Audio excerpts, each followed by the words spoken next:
नमस्कार दोस्तों, ये आज हमारे पास एक्टिवा का इंजन है और इस इंजन में जो माइलेज संबंधित जो बातें हैं वो मैं बताऊंगा आपको। तो ये 4 सेटिंग है वो आपको कर लेनी ज़रूरी होती है। पहले इसकी होती है टाइमिंग की, तो टाइमिंग प्रॉपर होनी चाहिए। और दूसरी होती है इसकी जो टेपिट है उनकी होती है।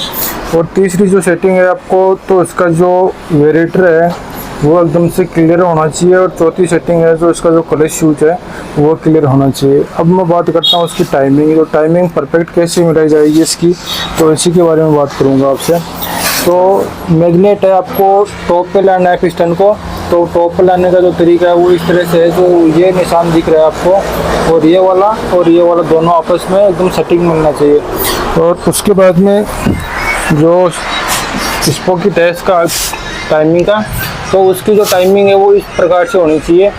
जो आपको ये डॉट के निशान दिख रहे हैं माइनस की, तो वो इस फेस के एकदम से बराबर होना चाहिए।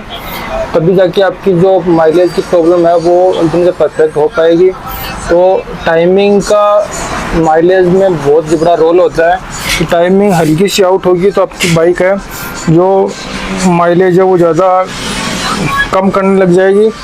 और टेपिट है, उसका भी जो अहम रोल होता है। टेपिट में अगर हल्की साइड पे ले है तो कोई दिक्कत नहीं, लेकिन थोड़ा सा क्या है टाइट होता है टेपिट, तो उसके बाद में बाइक का कंप्रेसर है स्कूटी का वो कम करने लग जाता है, जिससे बाइक में पिकअप नहीं हो जाता है स्कूटी में। और इसी के कारण जो माइलेज में है वो बहुत बड़ा नुकसान होता है। तो आपको टेपिट है उसकी जो प्रॉपर सेटिंग है वो अच्छे से करवा लेनी है। इसके बाद में वेरिएटर होता है, तो वेरिएटर आपको एकदम से परफेक्ट होना चाहिए। वेरिएटर में इस तरह से, अभी ये जो वाई वेरिएटर है वो एकदम से परफेक्ट है, मतलब वेरिएटर कटे हुए नहीं होने चाहिए। इससे होता क्या है कि इसकी जो पिकअप है उसमें बहुत ज़्यादा प्रभाव पड़ता है। पिकअप में प्रभाव होगा तो माइलेज में ऑटोमेटिकली प्रभाव है वो डाल देगा। और चौथी बात बता रहा हूँ मैं, क्लच शूज होता है। तो क्लच शूज अपनी जगह पे एकदम परफेक्ट होने ज़रूरी होती है। ये पिकअप में, दोनों पिकअप में काम करेंगे। और इसके बाद में बेल्ट होता है, तो बेल्ट है जो पिकअप से रिलेटिव नहीं है, क्योंकि वो अलग चीज़ है। पिकअप इसका माइलेज संबंधित नहीं है वो। तो इन सब बातों का ध्यान में रखना। और आप अगर हमारे वीडियो देख रहे हो, आप हमारे चैनल पर नए हो, तो लाइक और सब्सक्राइब जरूर से करना दोस्तों।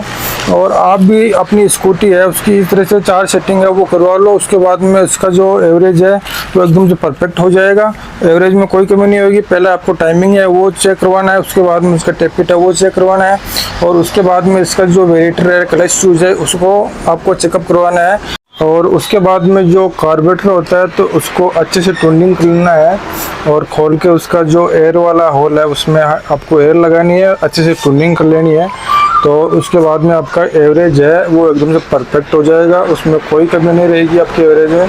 तो आप लोगों को ये सब सेटिंग करवानी है। उसके बाद में आपको माइलेज है बाइक स्कूटी का, तो वो चेक करना है किस प्रकार का माइलेज है वो बढ़ा है कि नहीं बढ़ा है। तो धन्यवाद दोस्तों। उसके बाद में आपका जो एवरेज है वो मक्खन हो जाएगा, एकदम से कोई दिक्कत नहीं होगी। तो ऐसा वीडियो देखने के लिए धन्यवाद दोस्तों। हमारा चैनल है उसको लाइक और सब्सक्राइब कीजिए। तो धन्यवाद।